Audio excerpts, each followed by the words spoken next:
today's topic is called Lay with Fire. And Father Max corrected our grammar in this particular statement because it's supposed to be lie with fire. So I apologize for the grammatical error.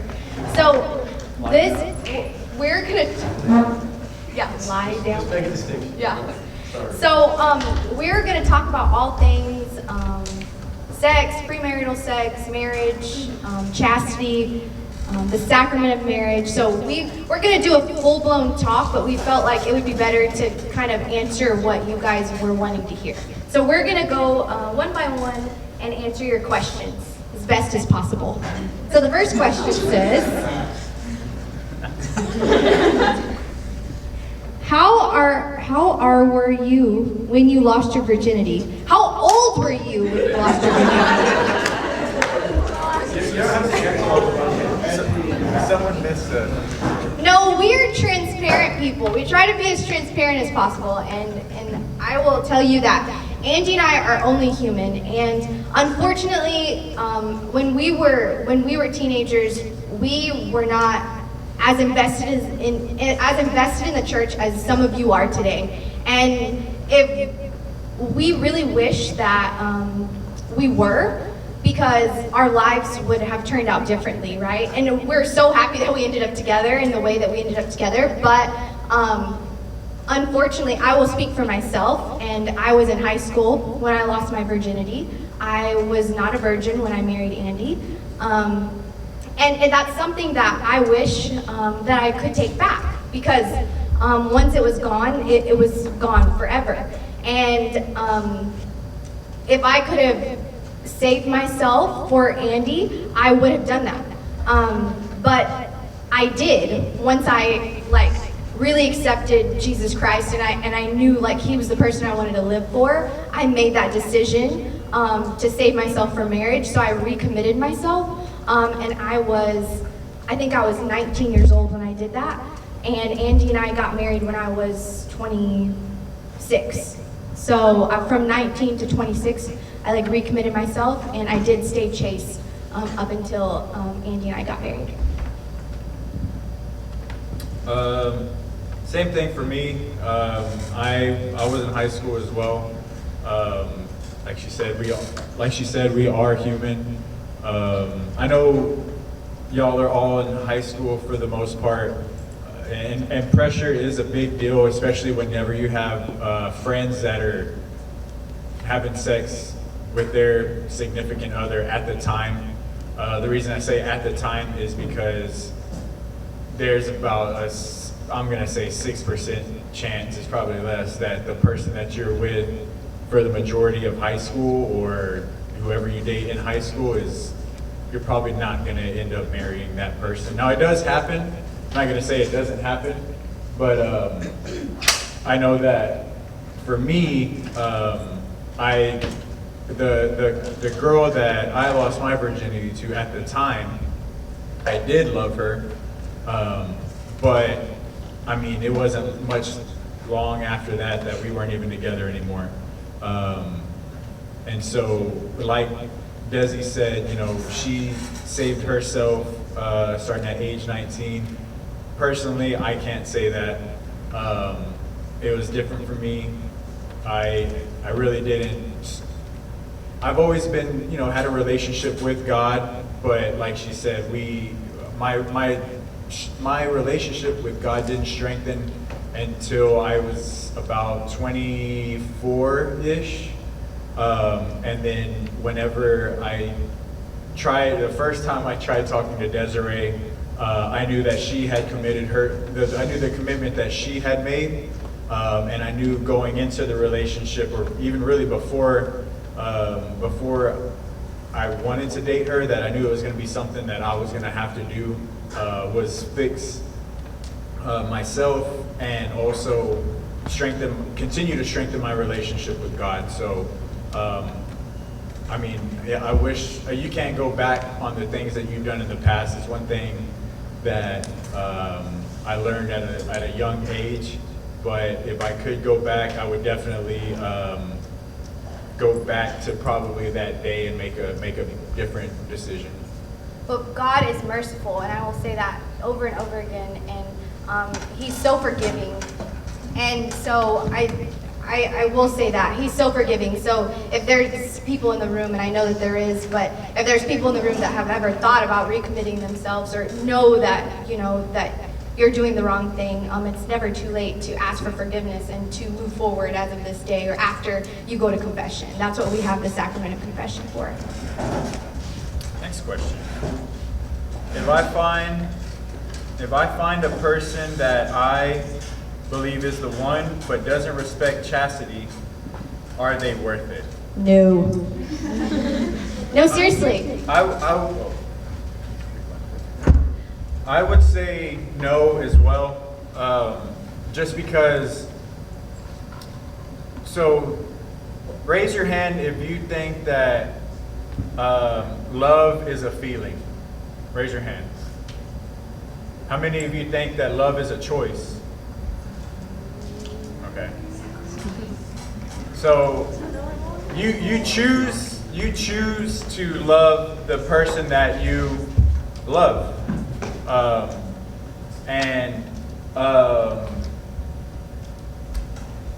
The reason that I say that is because Desiree chooses to love me, and I have chosen to love Desiree. I get on her nerves probably 90% of the day. I say all kinds of jokes that she doesn't think is funny.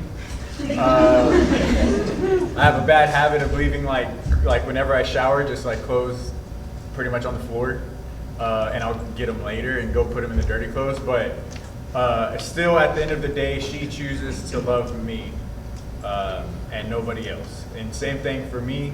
She never really gets on my nerves because I'm so patient, but I have chosen to love her. And going into this relationship, I knew that, like I said, I knew the decision and the change that I had to make for myself, first for myself and my relationship with God.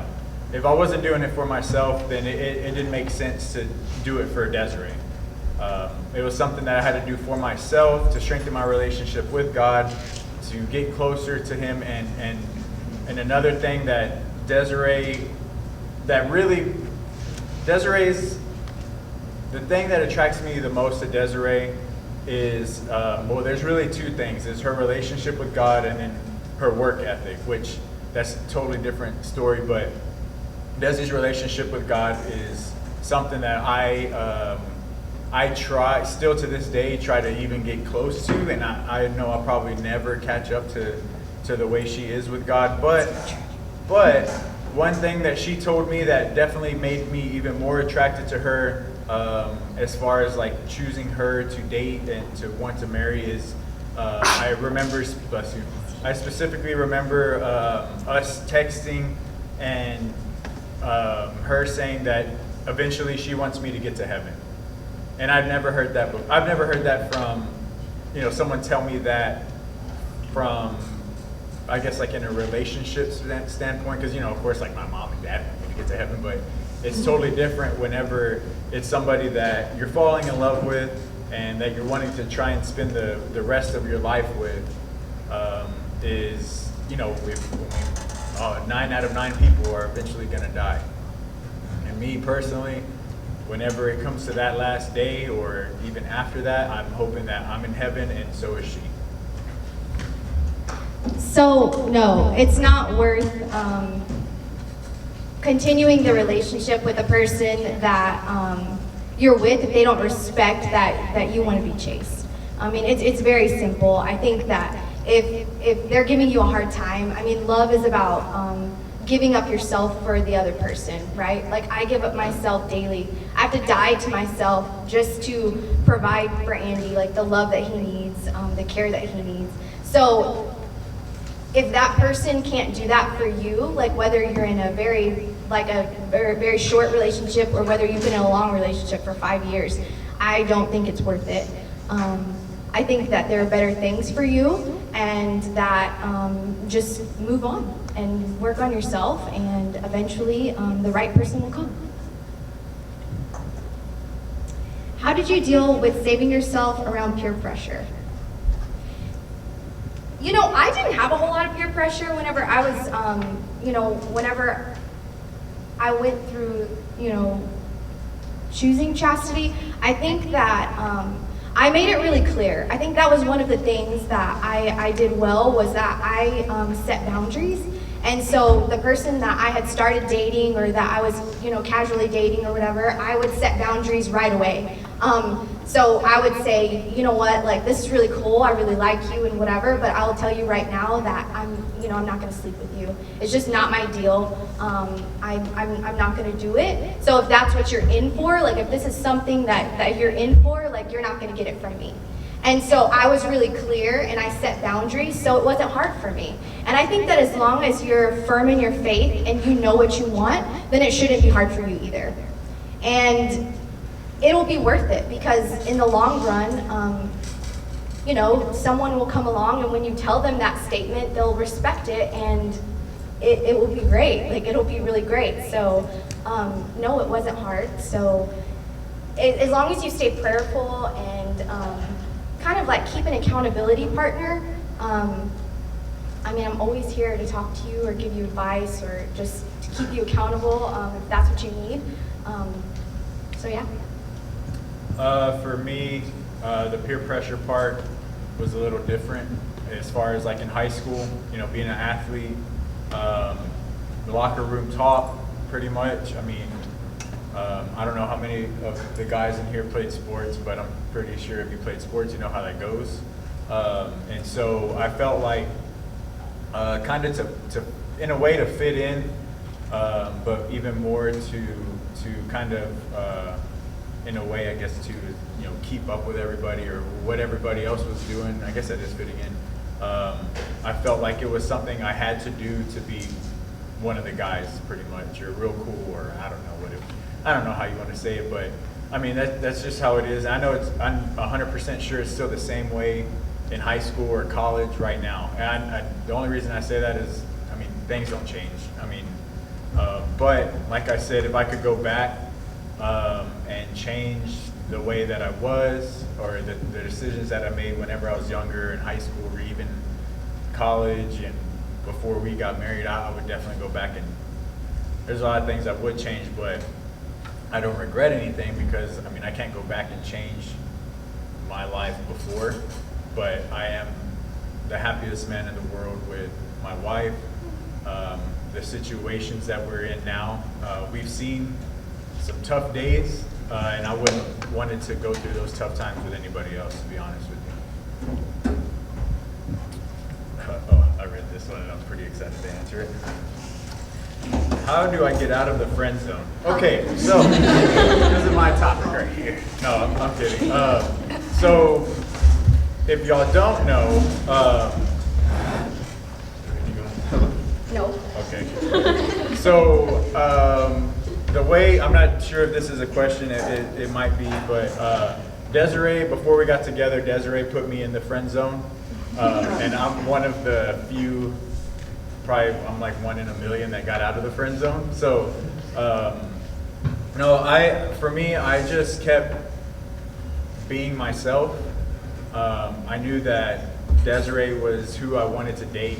I also knew the things that like I said, I had to do as far as my faith, personal things that I needed to fix in my life. I knew that I needed to take care of those things first before I could even get close to wanting to be with Desiree. I wanted to be with her, but I remember specifically at the time I was kind of like starting to get like into photography, and a friend of mine, so when I lived in Corpus, we were going to take pictures and stuff, and I said, we should go on a date sometime. She's like, oh, well, I don't want you to get the wrong idea from as much as we've been texting, because we were really good friends, right? And so for a good 2, 3, 7 hours or 12 days, whatever, I was a little mad. Actually, I think it was just a couple of days, but I did tell her that when she told me that, I was like, I texted her back eventually, and like, a couple hours later, and I told her, it's all right, we're gonna get married one day anyway. You did. And she said, wow, you're so confident, like that's really gonna happen. That was my exact answer. Wow, you're so confident. And I was like, well, you'll see, right? And thank God. How embarrassing would that have been? It was like, oh man. But just continue to, I think what helped me out is I don't change to please somebody else. Like, I'm gonna stay myself, whether I'm in a room full of, I don't know, millionaires or people with a lot of money, or if I'm doing stuff to help people who are less fortunate, whatever. I've never been in a room full of millionaires, but what I'm trying to say is don't change who you are to please somebody else. Just be you. God made you the way you are because he loves you. He made you as perfect as can be, and I get it. Like, especially in today's world, with especially for girls, with having to contour, whatever it's called, your makeup, or have your body a certain way, or to wear certain clothes. That goes for guys too. Just different things like that. Like, just be yourself. It's not. I get it. It is harder than it sounds, but if you stay true to who you are, that's definitely what's going to make you yourself happy. And somebody that truly loves you is going to fall in love with that person that you are as well. Right. Sorry, that was probably pretty deep. Are high school relationships a good idea? How do you not distance yourself from friends in a relationship? I mean, high school relationships are okay. I mean, as long as you know that you know your boundaries. Personally, I dated a guy for 6 years. We started dating when I was in the 8th grade. We dated all through high school. We even went to college in the same city. So we dated for 6 years. I mean, I can't tell you that they're bad, because I mean, I had a good time. I mean, I thought that we really hit it off, like we really loved each other. Obviously, Andy said that earlier, that it turned out that it wasn't meant to be. But I mean, as long as you prioritize like your time and know that like what's important, like your studies obviously are really important. Your faith is the most important. Your family is very important. Your friends are important. But if you prioritize your time right and just know what you want, stick to what like that you want for yourself, your morals, then I think that you're okay. I mean, high school relationships aren't bad, but don't idolize them is what I'm trying to say. And I know I said that, whatever percent does not, I mean, and that is true. And a lot of people that date in high school, like she said, they were together 6, that's longer than we've been together. Yeah, it's longer than Andy and I have been together, and we've been married for 2 years. Right. So, I mean. And love, there's no time on love. Like, I'll be honest with you, I mean, I kind of got that from a meme on Facebook, but it's true. Like, you could be together 6 months and be the most in love that you've ever been, compared to having not a bad relationship, but being together for 6-7 years and end up breaking up. And I mean, look at all I'm not going to say it was time wasted, because I mean, I had relationships in high school too. I don't regret any of them. I know Desiree doesn't regret any of her relationships. No. But especially in high school, you want to spend as much time as you can with your friends. You want to play whatever sports you can, get involved in whatever clubs you can, and make sure you have your friends. A true, straight out fact is, I don't know how close you are with your friends, but there's a chance, I mean, you're not going to be friends with them after high school. I don't talk to literally any of my friends from high school, because I mean, they've moved on to different things. They all have kids and families, and the same with us. But it happens. It's just part of life. But I think like keeping your friends is really important. Yes. I've had a friend since elementary school. Her name is Chelsea, and we're still friends. Like, she's getting married this year. Like, we've been friends like since we were in elementary school, and like she's literally been there for me since like day one. I mean, whenever I was heartbroken, like all the times that I've been heartbroken, like things like that, when she's been heartbroken, all that stuff, like she's literally been my day one. And so But I mean, I prioritize my time. Like she's always been my friend. Like even when I was in that 6-year relationship, she's always been my friend. Like I always tried to make time for her, and we're both busy, so we don't see each other that often. She has a child and a future husband, so now it's not that convenient, but like I still know like that she's my day one. Like she's always gonna be my friend. So yeah, just prioritize your time. And for me, I mean, I do still have friends like from high school, and they're just like, hey, what's up kind of deal. But for me, like my best friend is my brother. And it really sucks. My brother lives in El Paso right now. And I went from, seeing him every day. And I mean, we literally played basketball together our whole life. Even in high school, we were on the same team. We both played varsity, everything. And, once he graduated and left, it really sucks, to be honest, because I love talking to my brother as much as I can, but I don't get to talk to him a lot because I'm at work or he's busy. And I wish he lived closer, that way I could spend more time with him.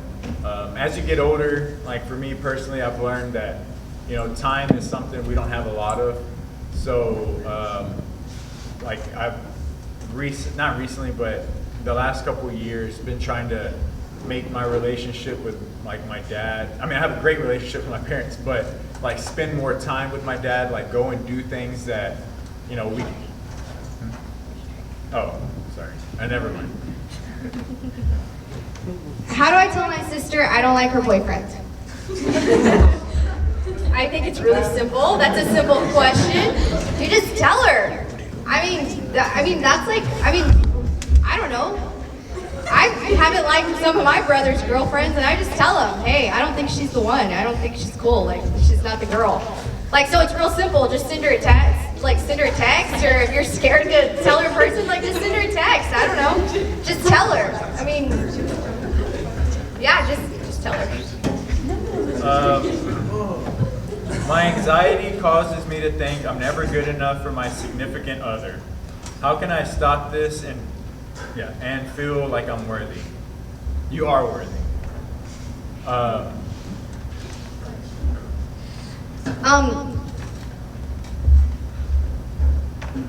I think there has to be something probably causing like your feeling like of unworthiness. So I think that whatever the cause is behind your feeling of unworthiness, you need to focus on that. Like you need to like tackle that. So whatever it is, like whether maybe he cheated on you, or maybe he's felt like, or maybe not, he hasn't made you feel like that you're enough by the way that you look, or by the way, like whatever that you do, or whatever. I think that you need to tackle that first. And if it is one of those things, if one of those things are rooting this problem, then I think that you get rid of the root of the problem, and that's your boyfriend. So don't ever be with someone who makes you feel unworthy, because like Andy said, you are worthy. And so no one should ever feel like they're not good enough for the person that they're with, because you are. And you really need to focus on yourself and like why you're feeling this way. So I think that that's the simple answer to that question. Is oral sex a sin? Yes. Sex is sex. So oral sex is a sin. So I feel like if you feel like you've gone too far, then you probably have. So if you have had oral sex, that is considered sex. So the only thing that I can recommend that you do is go to confession and ask for forgiveness. Like I said earlier, it's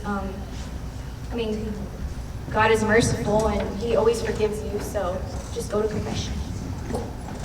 What's the best thing to recover from a breakup? Pray. That answer is simple. Pray. I think one of the hardest breakups I went through, I was like my early 20s, and I felt like I was at the peak of my faith, and even then, like it was really, really hard.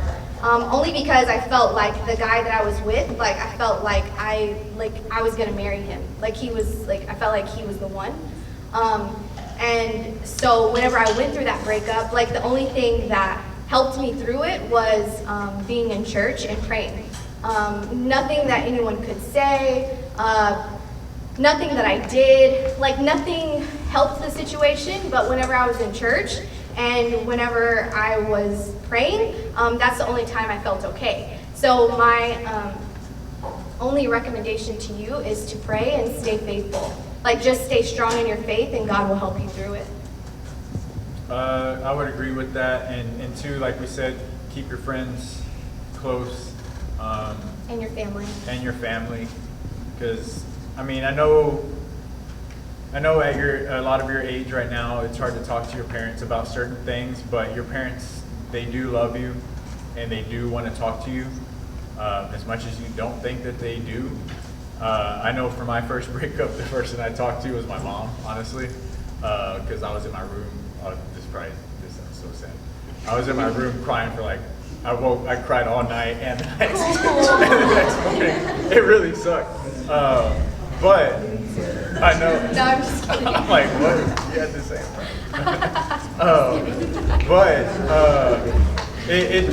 I mean, it sucks. It does hurt. I mean, It hurts. It's not yeah. fun. I mean, you can't say you've been in love if you haven't had your heart broken. So, it's true. Yep. What's the best time and age to marry? I don't think that there's a time or an age limit. I think that if you have really found the person that you love, now I would say right now you're way too young. And even right out of high school, I think that you're way too young, because I think that some of the best days of your life are in your early 20s, because I speak that from experience. I feel like some of the best days I've ever lived were in my early 20s. And so I think that you should go to college or travel or whatever that you're going to do and just enjoy life first. And then like things will fall into place. But don't get into a rush to marry someone just because like society's telling you that you need to settle down. Again, Andy and I didn't get married until I was 26. So for some people that's late, for some people that's pretty much on time, I don't know. But it was perfect for me. So I would say that it's, at a time that you feel is right. But right now you're way too young for sure. Honestly, I didn't think I was gonna get married till like age 30. And that was like what I had told myself, like that was like my life plan, but you can't really make a plan because God's plan is always bigger and better. So God's timing is always perfect. I know in Mass, Father talked, this past Sunday, Father talked about, praying for something and praying and praying and praying and praying, and it doesn't happen. It's because God's timing is perfect. He will make it happen when He knows whenever the right time is. Like I said, I thought I was going to be 30 and I ended up being 25, and I think it was the perfect time. And I told myself if I wasn't married by 30 that I was going to be a missionary in Guatemala. Like I was like dead set. Like if I told my parents and everything, if I'm not married by 30 years old, I'm going to move to Guatemala and be a missionary for the rest of my life. And they said, okay. But I got married. So not that that's bad, but I'm just saying. Ruined that one.